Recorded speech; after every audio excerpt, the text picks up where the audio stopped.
पितृ पक्ष की व्रत कथा। अपने पितरों के लिए जो भी कार्य करे उसे श्रद्धा पूर्वक करे। प्रत्येक व्यक्ति को इस पक्ष में श्राद्ध का कार्य अपनी सामर्थ्य अनुसार श्रद्धा पूर्वक करना चाहिए। पितरों के लिए किए जाने वाले सभी कार्य उन्हें श्राद्ध कहते हैं। शास्त्रों में 3 ऋण विशेष बताए गए हैं: देव, ऋषि और पितृ ऋण। ये है वो 3 ऋण जो बेहद महत्व रखते हैं।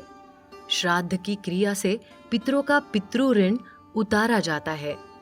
शास्त्रों में कहा गया है कि श्राद्ध से तृप्त होकर पितृ ऋण समस्त कामनाओं को तृप्त करते हैं।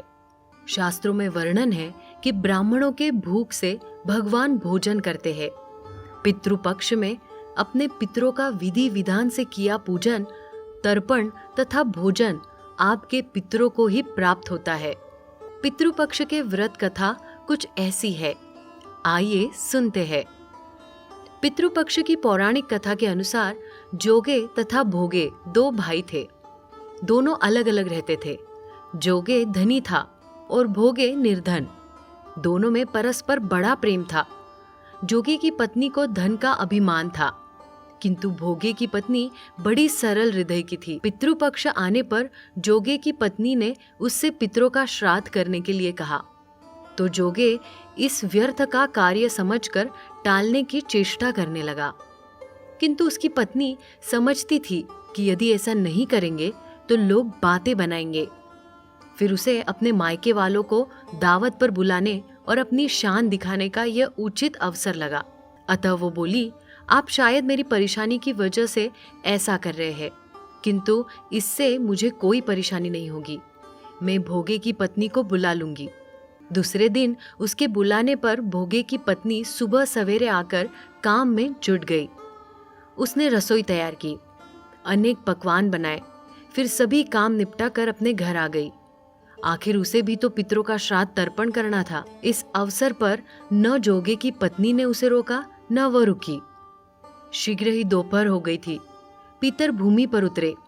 जोगे भोगे के पितर पहले जोगे के यहाँ गए तो क्या देखते हैं कि उसके ससुराल वाले वहां भोजन पर जुटे हुए हैं। निराश होकर वे भोगे के यहाँ गए। वहां क्या था, मात्र पितरों के नाम पर अगियारी दे दी गई थी। पितरों ने उसकी राख चाटी और भूखे ही नदी के तट पर जा पहुंचे। थोड़ी देर में सारे पितर इकट्ठे हो गए और अपने अपने यहाँ के श्राद्ध की बढ़ाई करने लगे। जोगे भोगे के पितरों ने भी अपनी आप बीती सुनाई।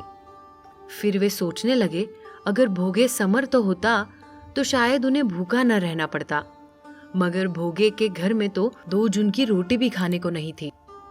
यही सब सोचकर उन्हें भोगे पर दया आ गई। अचानक वे नाच नाच कर गाने लगे, भोगे के घर धन हो जाए, भोगे के घर धन हो जाए। सांझ होने को हुई। भोगे के बच्चों को कुछ भी खाने को नहीं मिला था। उन्होंने माँ से कहा, भूख लगी है। तब उन्हें टालने की गरज से भोगे की पत्नी ने कहा, जाओ, आंगन में हौदी ओंधी रखी है और जो कुछ मिले बांट कर खा लो। बच्चे वहां पहुंचे। हौदी मोहरे से भरी पड़ी है। वे दौड़े दौड़े माँ के पास पहुंचे और उसे सारी बातें बताई। इस प्रकार भोगे भी धनी हो गया, मगर धन पाकर वो घमंडी नहीं हुआ। दूसरे साल का पितृपक्ष आया। श्राद्ध के दिन भोगे की स्त्री ने 56 प्रकार के व्यंजन बनाए। ब्राह्मणों को बुलाकर श्राद्ध किया, भोजन कराया, दक्षिणा दी। इससे पितर बड़े प्रसन्न तथा तृप्त हुए।